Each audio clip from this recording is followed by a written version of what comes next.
Welcome back, everybody, to another off-season of Everything Horror. I am your host, as always, Paul Dolsky, and I am joined today with a very special friend of mine, who is also known as Lightspeed Sonic, and he is... My name's Lamont Derrickson. So, Lamont, I know we don't really have a episode name right now for you, but I know you've been known as the Lightspeed Sonic and stuff, but let's kind of go off with your name, your PSN name. How did you get your name for Lightspeed-Sonic? Back when I was in elementary school, I used to run track, and I was pretty fast at it, and I just coupled that with me being a big fan of the Sonic franchise. So you kind of combined it from your speed and your favorite game, which was Sonic, so you combined it into one. Nice. Yeah, exactly. Nice idea. Because I know usually when you think of Lightspeed Sonic, you think of him being, Sonic himself being Lightspeed, because of how fast he can run kind of things. Especially when you get those power-ups. He can go wicked fast. A play on both real life and fantasy, pretty much. Yeah, nice. Pretty good way to do it. That's like my name. I mean, Devil's Thunder, mine kind of came from the last two words from a band album that I liked back then. It was just the last two words from the album, but the entire album title was called Godspeed on the Devil's Thunder. So Devil's Thunder came from that.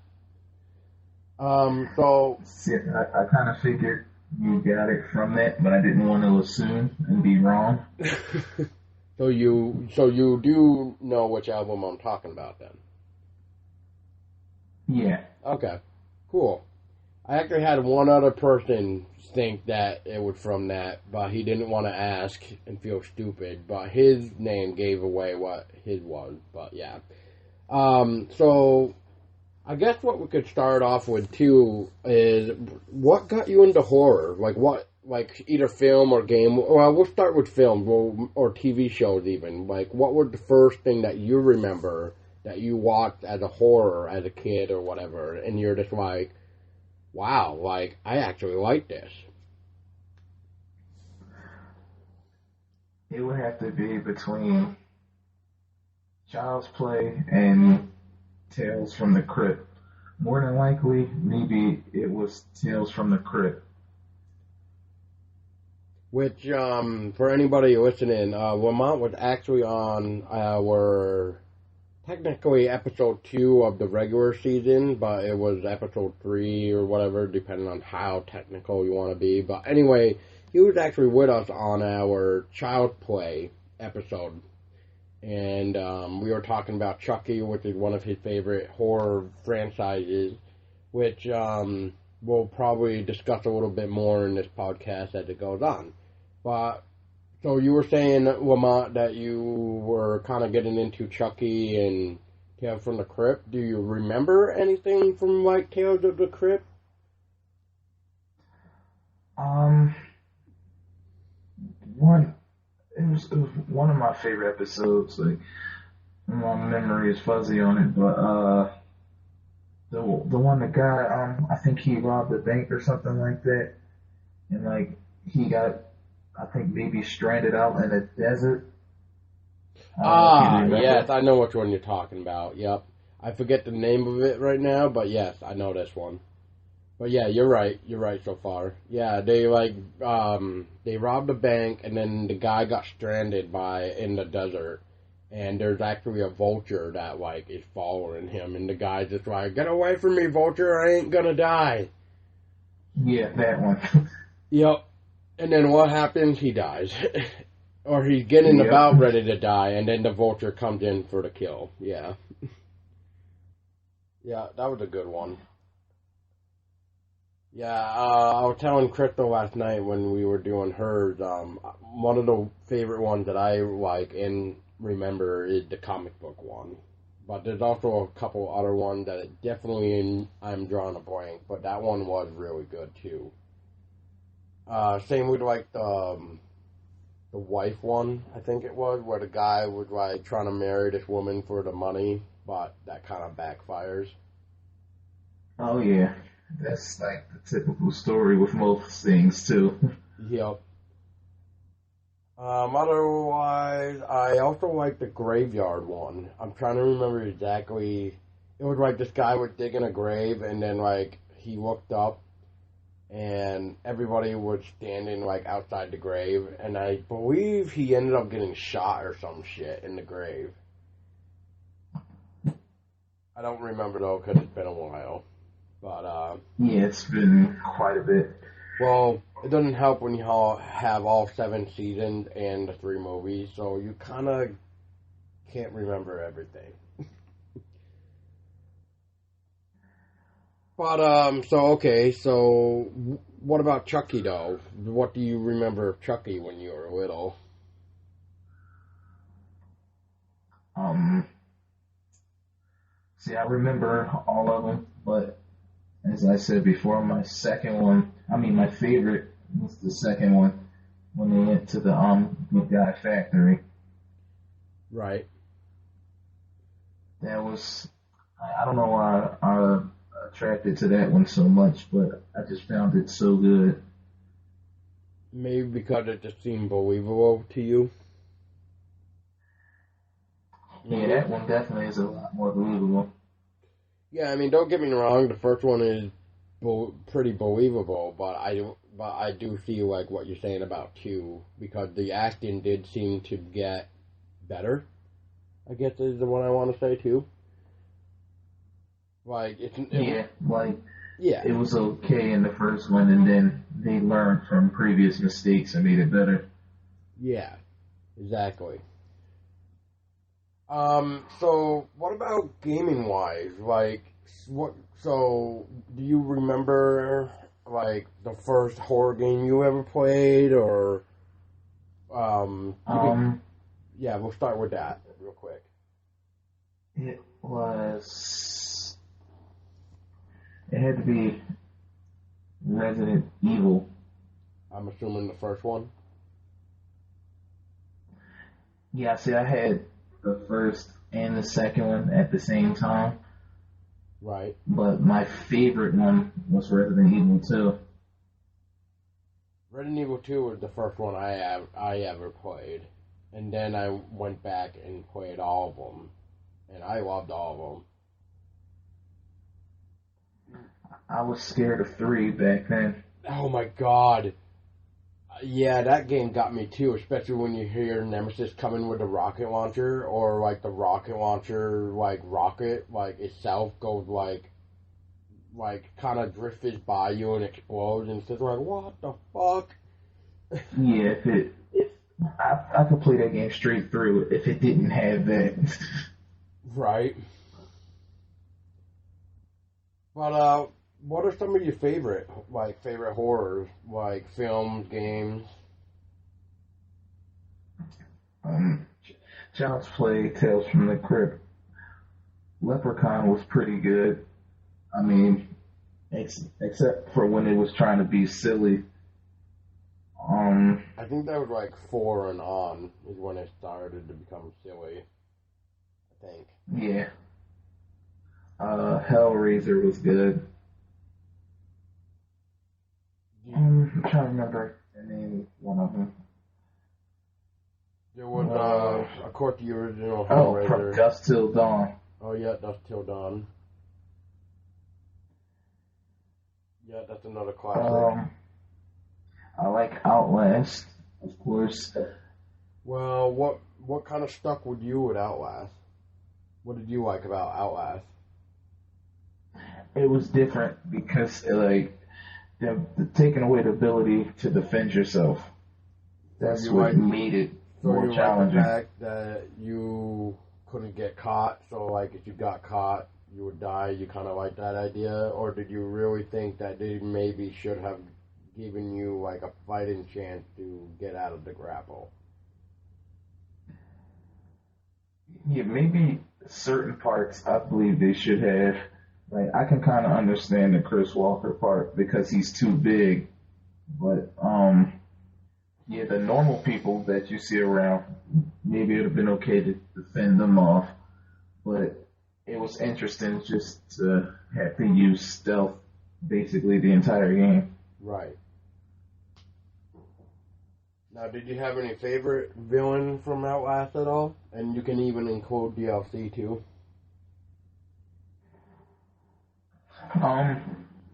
Frank from Whistleblower and Traeger, Dr. Traeger.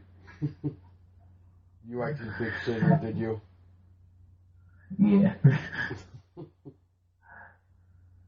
Well, I only know what Bree's answer would be, so when I interview her, I'll have to mention his butt. That's right, Bree. Oh, God. If you listen to this, it's his butt. You like that booty from Traeger. The best part. What? That is the best part. What about Eddie, though? What did you think of Eddie from Whistleblower? You know, the groom. Eddie the groom. What did you think of him? Creepy as hell. So what are your thoughts on Outlast 2? Well, first, let me rephrase that question a little bit. Did you play the Outlast 2 demo? Yeah, I played it twice. You played it twice. So what did you think of the demo? Definitely a step up from the first one. And, like, I've probably already got some hints, well, some ideas on where it's going to go, especially for DLC. Like, since he's looking for his wife, I'm guessing maybe one of the expansions will show what she was running from. So you think one DLC could be like you playing his wife? Because that would be a neat idea. Yeah, because they're separated, so I'm pretty sure during the main game you run into her. And then you think the DLC can help fill in the gap of like, kind of like, I don't know if you ever played the Evil Within or the DLC, kind of like that. Oh yeah, I played it with his partner. Yeah, Kid. Yeah. Kidman, I mean, yeah. I actually did enjoy that, where you could play as Kidman and you got to see like how things played out for why she was always quote unquote turning up at the weirdest times. Yeah. But I think you might have heard us even talk about it before. But which, by the way, Crystal, if you are listening to this, dumbass from when we were doing that episode a while ago, the dumbass name is Joseph. I'm pretty sure I have already told you that, but for all the listeners out there too, when we were doing the Evil Within podcast, I was saying dumbass because I couldn't remember Sebastian's partner. It happened to be Joseph is his name. So I just wanted to throw that out there real quick. But I just wanted to say too, I just kind of wish they did do a DLC about Joseph, so you could actually see like when Joseph was spoiled or kind of figuring out what Kidman was up to, he was gonna rat on her. So it would have been cool to see like what the actual company that he was helping like say to him. It would have been cool, kind of like what happened to Kidman. Don't you agree? Yeah, I do agree with that. But yeah. So I guess what I also wanted to say too about Outlast 2 is not only does it come out next month on the 25th of April, which I bet you're excited for too, Lamont. But I guess absolutely. But a couple questions I wanted to ask you about Outlast is what do you prefer more? Do you prefer the environment of the first Outlast, or did you like this new idea within the demo of it being a like cornfield, like a farm? What were your thoughts on that? Um, I like the atmosphere of the second one more, just for the simple fact of, like, I mean, they've already said you're like in the mountains of Arizona, so it's a given you're going to be exploring caves and stuff like that, and maybe find maybe some sort of, I don't know, I would maybe say factory or mountain base or something like that, Right. which then you already know break loose when you're traveling in those areas. Right. So, when playing Outlast 2, did you have any, like, favorite memorable parts, or did you have any, like, any part where you kind of just like, oh, this could have been better, or anything? Like, did you feel like the demo kind of did anything weak, or strong, even? Um, I'm not really sure. Like,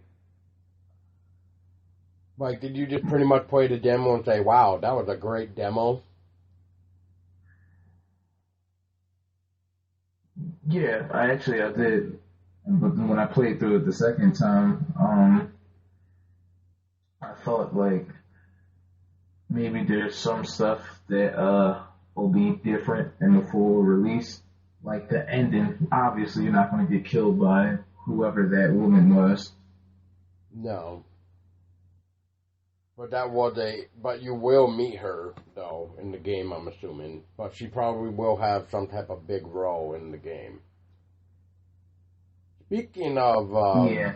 characters, uh, Lamont, did you happen to ever get a chance to look at the artwork for the physical copy of Outlast Trinity? Did you actually ever see a image of that? Oh yeah, yeah. The box art for when it includes the game whistleblower and the second one, right? Yes. Did you notice that new Yeah. guy on the right hand side? That big No, chubby guy? no, I didn't actually. If you want, while you're looking that up on your phone real quick, we'll try to think of something real quick if you want to search it up. But yeah, take a look at that image real quick and tell me what you think of it. But otherwise, while you're looking for it, what are your thoughts on Outlast 2? Like, do you hope it does well, or do you think now, because like with most popular movies, like AKA Resident Evil, do you feel like, or do you hope it doesn't get like watered down? Do you hope like it actually does better, more scares than the first one? Like, you know what I'm trying to say here? Yeah, because the part where you go into the school in the demo was already pretty good. Yeah, I will admit that was probably one of my favorite parts. And I actually have a video on YouTube with Tessa where she was helping me do a commentary on it about our thoughts on the demo, which I should post a link up on the description of this podcast too, so people, if they would like to see my gameplay with me and Tessa talking about it, then yeah, I'll post it so you guys can watch. But did you find it yet? Yeah, I wonder who that guy is. Yeah, I noticed that when they posted the artwork, and I was just like, huh, that's a new guy because I don't recognize him. So he must be some type of other type of important character, kind of like that female and that other guy that you met in the demo that was like chasing after you at first or whatever. Yeah, Now, let's see here. What can we also chat? Did you know that Outlast actually has 4 free comics on Red Barrel's website? Did you know about that? no, I didn't. I didn't even know there were comics in general. Uh, I don't know if there's actually physical copies of this. I just know that they're free digital copies. You can actually go on redbarrelgames.com and there's a 4 free comics to read that pretty much tell the story after Whistleblower in a little bit before the main game too. So you kind of get to see what happened before the main game and after Whistleblower. It's actually really cool. They're about 25 pages each, so it takes about maybe like, I don't know, 20 minutes to read, if not like less. Alright, I'll definitely check those out. But, so, any other type of horror game that you're into? I don't know. I guess it doesn't really count as horror, but Dino Crisis was really good. You could classify that as horror, kind of sci-fi-ish. So yeah, I mean, I know we kind of showed the soundtrack that other day, but yeah, I mean, I don't mind calling that horror because I mean, it is kind of sci-fi-ish. So, I mean, And I mean, it's like me gonna be talking about aliens. It's not really horror; it's more sci-fi. But I'm still gonna talk about it. and Fear, preferably the second one. Oh yes, yes, Fear 2. Yep, yep. Such good games, except for Fear 3. That's when they killed it. Yeah, I don't really forget this game. Yeah, exactly. I don't even like to remember that that game existed. But did you? Let's see. Did you ever play Slender Man at all? Yeah, are you talking about the Arrival or those, free ones that you can download on PC? The free one that is for PC is actually on Slender the Arrival, called Genesis. It's actually on the Arrival. You get it once you beat the game. Yeah, I remember playing those. Those were good too. Yeah, yeah. That son of a bitch. Oh my god. That guy was actually more aggressive on Genesis than the main game, I thought. Yeah, well, like I've watched so many people like speed run that game easy.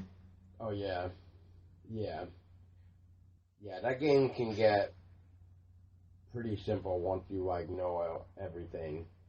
I was actually watching a guy once where he actually went off the map of I want to say it was the second level, and he actually ended up walking out of the map and actually like went far enough to the point where he fell from the map and actually died. Damn. Yeah, it was in between some rocks that he climbed up, and then like once you hit the right area and keep going, you pretty much walk over the like rocks, and then you can like pretty much jump over kind of deal. It's kind of interesting. But yeah, it pretty much leads to your death if you keep walking straight. Like it has more woods and stuff. Like there's a lot more woods and shit than what you have to deal with dealing with Slender Man after you grab the page. But yeah, if you don't even touch a page and just go over the rocks and stuff, you can just keep on walking and pretty much fall to your death at some point in time. It was quite interesting. Yeah, that is. So were there any type of horror games or sci-fi games where you played where you just like, man, I really dislike this game? Um, well, when you mentioned Fear 3, Yep. I just found that so bad. The only thing I liked about Fear 3 was the idea of two players, I guess. Like, I saw what they were trying to do. Yeah. Other than that, yeah. The game was just not really notable to really, yeah, be called Fear. Another game that I'll suggest is Alien Colonial Marines. That was a pretty big That disappointment. was so horrible. Yep, that was pretty bad.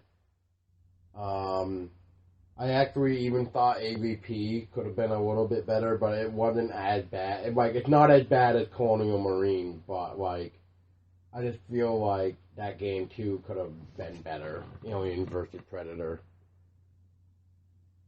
I don't know really with what, though. Maybe, the Marines, maybe. Maybe when it came to playing the human. But playing the Aliens and Predator, now that was fun. Those were fun campaigns. Yeah. Which, that reminds me, I need to play that game again.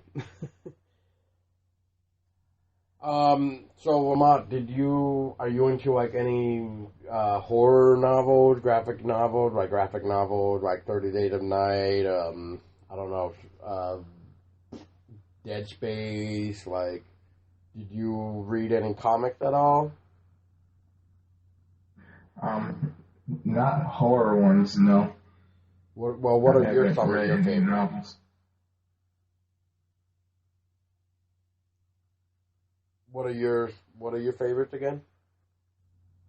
I haven't read any horror novels or comics before. Well, right, but what do you like to read though? What are your type of comic materials? I guess I'll say. Oh, the usual stuff that most people would brag about. Like Marvel superheroes stuff. And manga and stuff. Yep.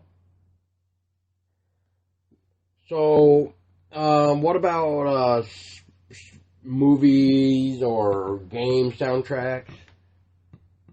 Or any type of horror type of soundtrack in general? Do you have any favorite of that? Well, you know about the ones from the last podcast. Right, you mentioned Parasite Eve 2, I believe, and Parasite Eve 3. Dino Crisis was the other one, the Safe Room or something like that. Yeah, the item box from Resident Evil 5. Yep. And then and I like Chris Walker's music when he chases you. I think I know which one you mean. Yep. Yeah, it's kind of like that nice little orchestra thing, or I think it's orchestra. I want to say it's orchestra. So, but yeah, I definitely know which one you're talking about, especially when you gotta sneak by Chris Walker in the sewer, like that type of. Yeah. Yeah, that kind of. Especially when you get to the part in the sewer when it's dark and you just hear him walking around in the water. Yeah, or that even too. Oh my God, what a pain in the ass. I just actually I had to help Tessa with that part. She didn't want to do that part. I just like how they make it seem like he always knows where you are. Right. Well, I like how Outlast kind of focused on the sound too. Like if you make too much sound, they're gonna know where you are. So yeah. Well, and water makes so much noise too. Even like when you're not swimming, you're trying to move through the water. There's so much splashing and everything else going on. It's just horrible. How much water can make sound, especially when you're in a frickin' building or wherever you were, kind of deal. Yeah, that's true. I know exactly what you're talking about. Yeah. It's pretty much the sound just echoes off the walls, pretty much. So, but like you said, it's almost like Chris Walker knows where you are. Even if you make that one little sound in the water in the sewer, he's gonna know where you are, even if it's going off the wall, which is kind of dumb, I think. Yeah, it's a stupid mechanic, especially right before you get out of the sewer, when you're walking up those steps to climb that ladder, he automatically spots you. Yes. It's like he's waiting for you to just step on those stairs. Is there any other favorite type of soundtrack that you like?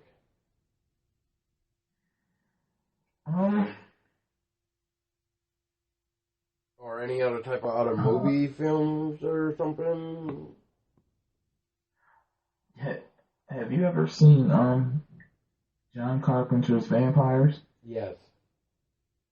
Yeah, I like that. Yeah, me too. That was really good too. I also like John Carpenter's The Thing too, the original anyway. Yeah. But yeah, I like that soundtrack to that film even too. I like Creepshow's soundtrack as well. I almost forgot how much I like that soundtrack, but then when I rewatched them the other day, right before we did the podcast, I remembered how much I really enjoyed the Creepshow soundtrack.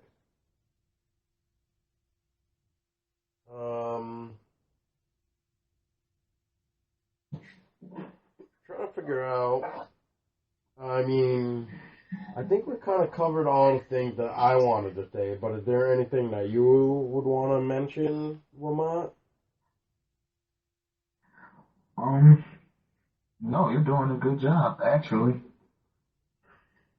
Oh, do you collect any like pop figures of any type of horror fans or horror films or whatever? Like I have pop movie figures of like Predator, Alien, Ellen Ripley, Alien Queen. I even have one of Chucky. I have one of Jason Voorhees, and I have one of Freddy. Do you collect any like pop movie figurines? No, but I know someone who does have a lot of that stuff, and like I would just fool around with it whenever I move there. Oh yeah. Yeah, I think it's pretty cool though.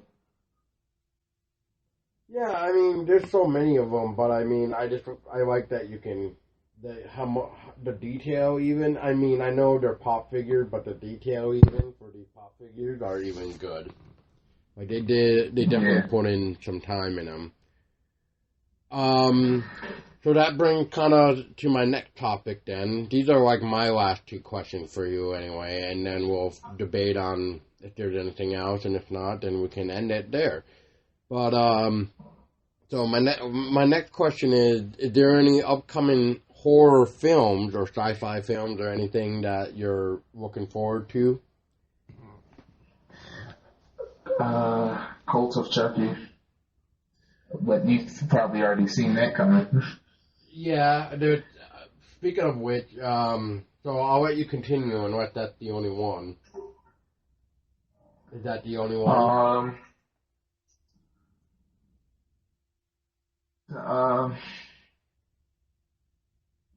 The one M. Night Shyamalan is doing Tales from the Crypt, but hopefully it isn't bad. I agree with that. But from the little teaser that they gave all of us, I really think he did it. I think he's gonna bring it some justice. I think he's gonna actually do what Tales from the Crypt is. So I don't think it's gonna be getting killed anytime soon, because that teaser was really, really good. Especially with the guy is like head bashing on the door, like that right there, just like yes, like oh my god, yes. And then Tales from the Crypt Keeper comes in and he just like does his laugh and it's just like yes, yes. I was just so happy that it looks like it's going the right direction that it should be. So.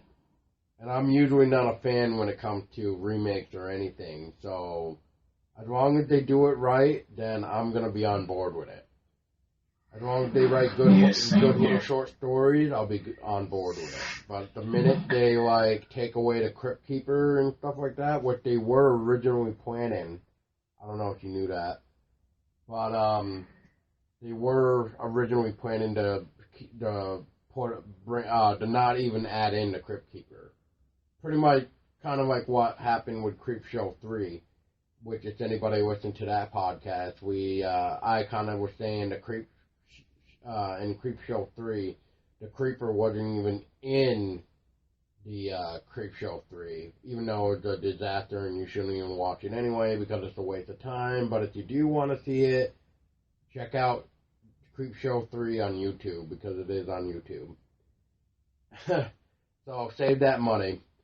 Um, so since you just mentioned Cult of Chucky, Lamont, we'll talk about that for a minute. So what were your thoughts on this new Cult of Chucky movie?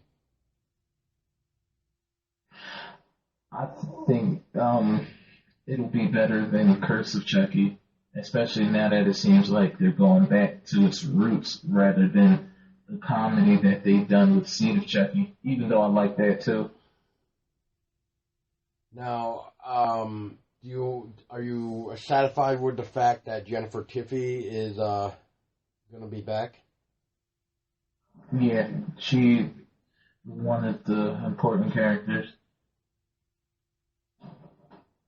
So how do you feel about this? I think I told you this one too, but how did you feel about Cult of Chucky not coming to theaters but coming straight to DVD in October?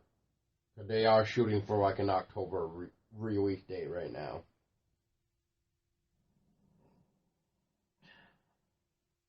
Do you think that's a smart move? Like releasing it on DVD first instead of going to theaters, or do you think like they should have maybe brought it to theaters first? Like, what do you think? I think straight to DVD is fine because they don't have to worry about editing out certain scenes or whatever to make it shorter for people sitting in the theaters like they do in those movies. Yeah, I agree with that. I mean, especially nowadays with horror films lasting like an hour and 30 minutes and stuff in theaters, which kind of upsets me. But as long as the story's good, I really think that horror movies can try to go for like 2 hours, if not 2.5 hours. Because if Star Wars can do it, horror films can do it, as long as they can pull off the story. That is.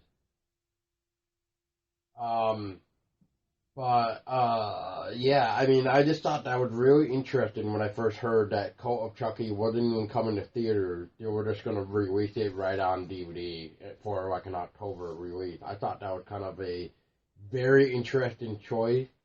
But as you're saying, at least like they can put out what they want to put out, not like you said, have to edit out certain parts because of be going to theaters kind of thing. Yeah.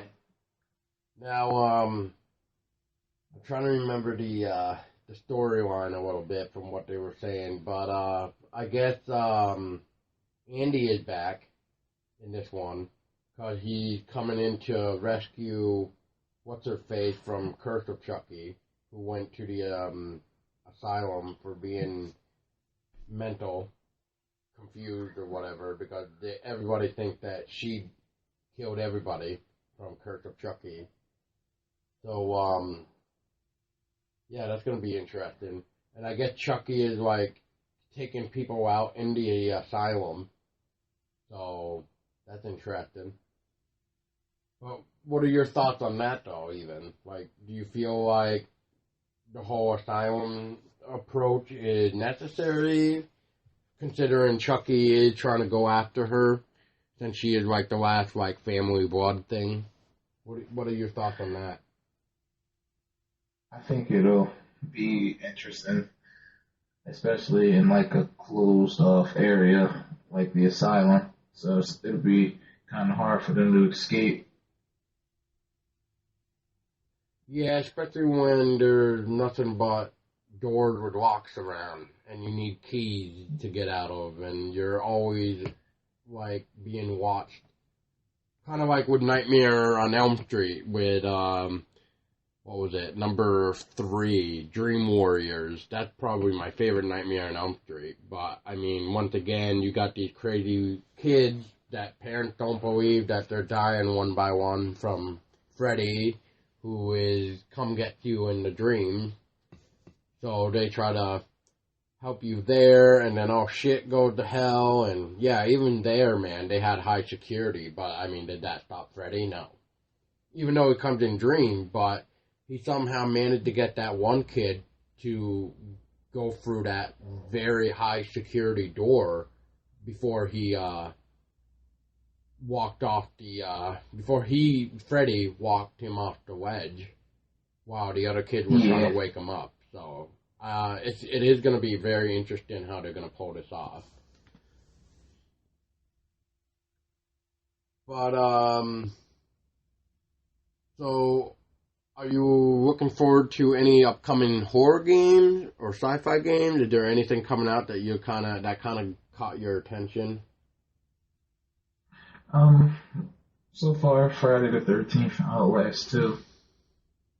Have you ever heard of Vigid or Agony? No. Well, did you ever play, or even Allison Road? You ever hear of that one? Yeah. Okay. Yeah, I heard of that one. Well, Vigid is almost like Allison Road. Like, it was another game inspired by PT, if you played that, which I think you did. I think you did play PT. I'm pretty sure you did. Yeah, anyway. I remember PT. So So Vigid and Allison Road are games inspired by in PT before it got canned by Konami. And Agony, man, oh my god. Agony is like you're in hell. Like, it's just full, you're playing as demons, you're playing as, like, a lost soul that can possess other demons, and, like, you can find other souls around the way. Like, I think I was mentioning in one other podcast, too, that there was a time, because I backed Agony on Kickstarter, and there was a time where they did a rally for, like, 24 hours or 12 hours, whatever it was. And it would like you take your pledge and you bump it up $10 pretty much. So if you did that, the company would then email you and ask you what your name would like to be in game. So when somebody like you or me or myself, find me in the game, it'll be like you found the body of whatever. So I put Devil Thunder. So now, like, Lamont, if you were to play Agony and you find my body in the game, it will actually say you found the body of Devil's Thunder, which is me. Oh, nice. So I actually even said in the podcast that if you do happen to find my body, to make sure to take a screenshot and send it my way to let me know that you found me. Alright, I will.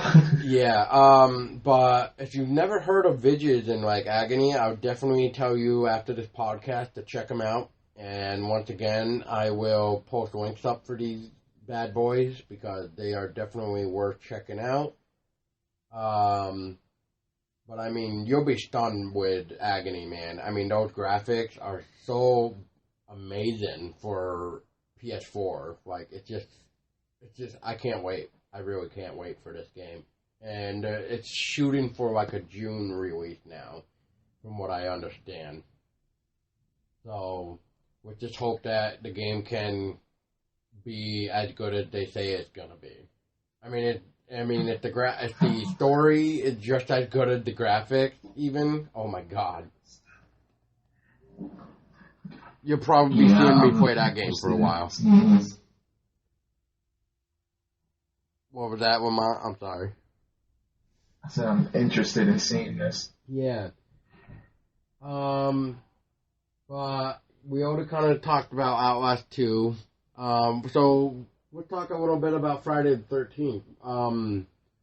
Did you see the new Jason design that you can get if you pre-order the game? No, I didn't see it. Oh my god.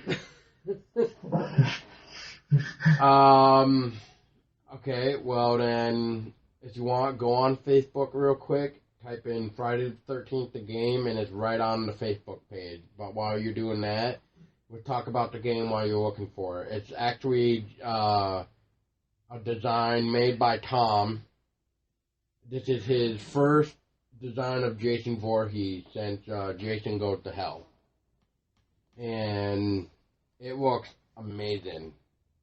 It's I mean, it's a all black Jason character, but like it's got like almost like that fiery, hellish look. I like the way it looks. Yeah, you see what I mean? Like it just looks so good, and Tom did a phenomenal job with that. And then Yeah, I like that. yeah, and then they're already saying like the only way you're gonna get it though is if you pre-order the game, kind of thing. So, which reminds me, I need to contact them to make sure if I got this or not, this bonus or not. Because if not, then it looks like I'm spending $6 to make sure I have the fucking thing. Because yeah, that is pretty badass. Now, from what you've seen of Friday the 13th, the game so far, Lamont, are you excited for it? Not really excited for it? Like, what are your thoughts? I like the way it looks. It's different, but at the same time, it's keeping the tone of the franchise. Yeah, especially since the latest Friday the 13th movie that was going to be got canned. So now it's like this game better make the franchise look good. They better not kill it, kind of thing. Yeah, everything rests on this game's shoulders. Yeah, and they also just released a new gameplay teaser thing recently, which has had Jason showing off new killings with his axe, with like taking off the heads and arms, and then the head and everything else. I mean, there was one part, man, where Jason used a tree stump and fucking smashed the teenager's freaking back against it. Yes. There was another one where he stuck like a spike pole thing in the ground, and then he shoved the teenager's face through that, and then he ripped the spear pole thing out of. So yeah, I mean, there's a lot of new footage there. So once again, I'll probably have to post that up as well. But I don't know. I mean, is there anything else, Lamont, that you can think of? Because it's not. I'm pretty much all set on this. I have nothing really else to add to this. No, I think we've pretty much gotten all of our interests out. I think so. I think the only thing the only thing I have left to ask now is what got you into streaming? Like, what made you decide to stream? I don't remember. I was watching, but it was just, you know how those people that'll just stream just for the fun of it. You kind of wanted to do it for the fun of it. Wait, can you hear me now? Yeah. Alright. You know how those streamers are, like, they'll do it just for the fun of it, like maybe a few times, and then you'd like never see or hear from them again. Right. Just I don't remember the person's name because they just disappeared. Like but me, I was watching. I used to stream, and then I kind of stopped. Won't lie. Yeah, I watched this person stream, and they just disappeared. But I thought it was interesting, so I just decided to start doing it myself. Now, do you like it? I mean, have you met some awesome people with it and stuff, or what? Yeah, you for starters. Yep, that's right. Yeah, we met through Bree, playing Outlast. And, yeah, like always, it's always starts a good friendship with people. And then there's others where you're just like, yeah, screw you guys. I'm going home, like Cartman would say. Yep. Yeah, there's a couple of movies that are coming out that I can't wait to see, too, besides just Code of Chucky. Like, another one coming out in May, the new Alien Covenant movie. June, the going back and forth between like 3 release dates, so it's kind of pissing me off. But it's called It Comes at Night. That looks really interesting. And then you got the new Saw Legacy coming out in October. And then you got Call of Chucky. Well, what you were going to say, I think when I said Saw Legacy, you kind of were going to say something. The Saw Legacy, that's going to be good. I hope it's going to be good. I mean, if they waited this long to put out a new one, especially when we just had Saw 7, the final chapter, and then all of a sudden now we're going to get a Saw Legacy, like, what the hell? But, okay, speaking of horror, now my brain's kind of working again. So, Lamont, tell me, how do you feel about horror nowadays? From, like, back then to, like, now, how do you feel about it? I feel like it was a lot better back then, but that's not to say that it's like completely bad now. It's just that it's not holding up as well as it did. It's not as scary anymore, or whatever. Like, do you feel like back then it was more scary and a good story rather than now it's more like jump scares and a horrible story? Yeah. Exactly.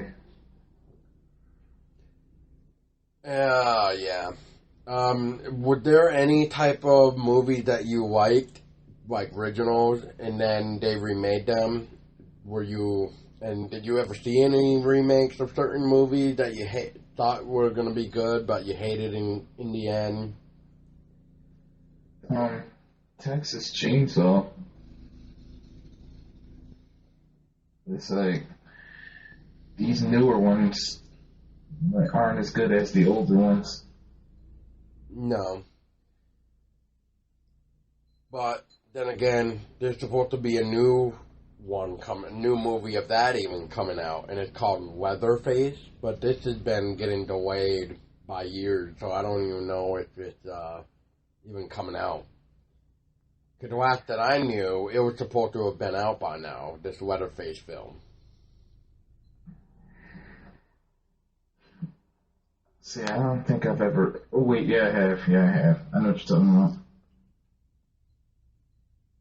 Yeah, I mean, I know I've kind of talked about some remakes that I decided that I don't want to watch them because I feel like they would kill them for me. But then there's other remakes that I have seen that either did seem to almost want to kill the original, or they half-assed it, or they actually did pretty well, in my opinion. So, I mean, it's a hit and miss on people, but, I mean, I have a grudge between Rob Zombie's Halloween and the original, for sure. I feel like Rob Zombie's Halloween killed it. But that's okay. He did a great job. But that's okay, because next year we got John Carpenter is back to take on his baby again on a new Halloween movie that we're going to get next year. Just like we're also going to be getting a new Predator movie next year. No, let's hope these are good. Yeah, so, and apparently Arnold Schwarzenegger is supposedly making an appearance in the new Predator as well. Oh, that'll be interesting to see.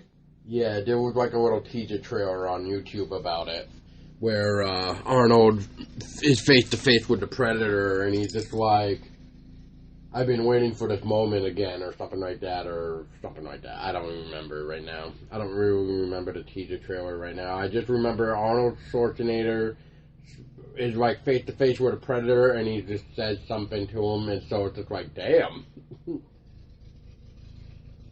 So, yeah. But yeah, that's pretty much all the questions I have, Lamont. I mean, unless there's something that I may have missed that maybe you would like to talk about. No, we've covered it all. All right. Well, once again, Lamont, thank you for your time on with this podcast to talk about yourself of who you are and what got you into horror and stuff. Yeah, no problem at all. Anytime. Yeah, and in the future, like I told Crystal, man, if you ever feel like you want to chat about something, just write it down and let us know, and then we'll have to plan something together. Yeah, I feel like just one huge podcast, and we're just all chatting about any and everything. Right. Yeah, it would be nice. It would be nice. So, and I know next month we're probably going to be getting another pretty good podcast to discuss Outlast 2. So I'm looking forward to that. But all right, man. So anybody that's listening to Lamont does do streams on YouTube and Twitch, and he also has a YouTube channel himself that he posts up his podcast so that you can watch him too. I will let Lamont explain how you can find them now. Yeah, Twitch and YouTube are both the same. Lightspeed Sonic as usual. The Lightspeed Dash Sonic, or is it Lightspeed Sonic? Lightspeed Dash Sonic. Sorry. Okay. Alright, yeah. So there you guys go. I will also have the links up so you can find Lamont too, so that way you can subscribe or follow him. And I know he would appreciate it. And like always, if you do happen to visit Lamont's channel, make sure you tell him that you found him through this podcast even. And he will appreciate that even more, because Lamont here is also a official sponsor of the podcast as well. So, once again, Lamont, thank you for your time, too. And for everybody else listening, stay scary.